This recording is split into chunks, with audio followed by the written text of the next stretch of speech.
নতুন ভর্তি যোদ্ধা যারা আছো তাদের উদ্দেশ্যে আমার আরেকটি বার্তা, সেটা হচ্ছে যে অনেকে কোচিং করো, অনেকে করো না।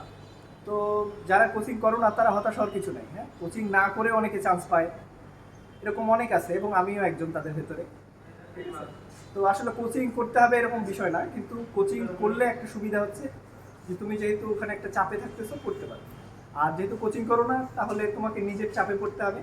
তো এখানে তুমি একটা প্ল্যান করতে পারো এরকম যে তুমি তোমার যে প্রত্যাহিক যে কাজগুলো আছে সেগুলো একটা মানে ম্যানেজ করে নিতে হবে এভাবে যে তুমি সকালে কি করবা বা বিকেলে কি করবা এরকম করতে পারো। ধরো যে তুমি ভোরবেলা উঠছো বা উঠতে পারো, তাহলে ভোরবেলা উঠে তুমি তোমার যে ধর্মীয় প্রার্থনা বা এটা ওটা যেটা করলাম করার পরে তারপরে তুমি একটু ছোট্ট নাস্তা খেতে পারো সকালবেলা।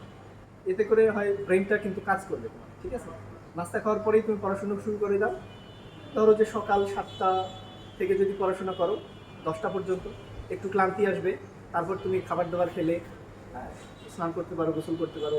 দেখা গেল যে তুমি হয়তো এরকম করলো, অনেকে এরকম একটা সিস্টেম করে যে খাওয়ার টাইমটা প্লাস খাওয়ার টাইমের পরে একটু ক্লান্তি চলে আসে তো একটু বিশ্রাম নিতে পারে। আরেকটা ব্যাপার যে ওই সকালের খাবারের পরে আবার সে পড়তে থাকার পরে দুপুরে ক্লান্তি আসলো, দুপুরের যে কাজগুলো আছে হয়তো মুসলিম হলে নামাজ নামাজ পড়বে আবার, তারপরে সে পড়ার পরে দেখা গেল যে দুপুরে একটু ঘুমিয়ে নিতে পারে। সে যেন বেশি না ঘুমায় এটার জন্য একটা করা যেতে পারে যে অ্যালার্ম 1.5 ঘন্টার একটা অ্যালার্ম সেট করে দিল, সে 1.5 ঘন্টার অ্যালার্ম পরে দেখা গেল ডাবল করে দিল 2 মিনিট পর পর, সে উঠে গেল এবং তারপর যে একটা মাইন্ড ফ্রেশ আছে, এই মস্তিষ্ক এই কুল ব্রেনটা নিয়ে সে আবার শুরু করতে পারে। তারপর আবার এভাবেই কিন্তু পড়াশোনা করতে হবে এবং তোমার অ্যাভারেজ একটা টার্গেট থাকতে হবে যে 10 আওয়ার প্লাস। হ্যাঁ, এটা তোমার 24 ঘন্টার ভেতরে 10 ঘন্টার উপরে তোমাকে পড়তে হবে, এটা লাগবেই।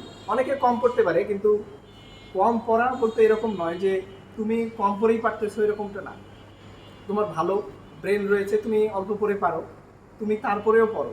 কারণ তুমি যে সময়টা অন্য কাজে ব্যয় করতেছো, অন্য তোমার বন্ধু বা তোমার অন্য প্রতিযোগী কিন্তু পড়তেছে, তো যেহেতু সে পড়তেছে তার মানে কিন্তু ও তোমার থেকে এগিয়ে যাচ্ছে, আর তুমি কিন্তু ওই টাইমটা ব্যাকফুটে চলে যাচ্ছে। সো তুমি পারো না পারো সেটা বিষয় নয়, তুমি ট্রাই করতে থাকো।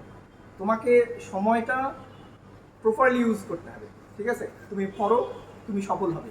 তুমি এবার না হও পরের বার সফল হবে, তুমি সফল হবেই।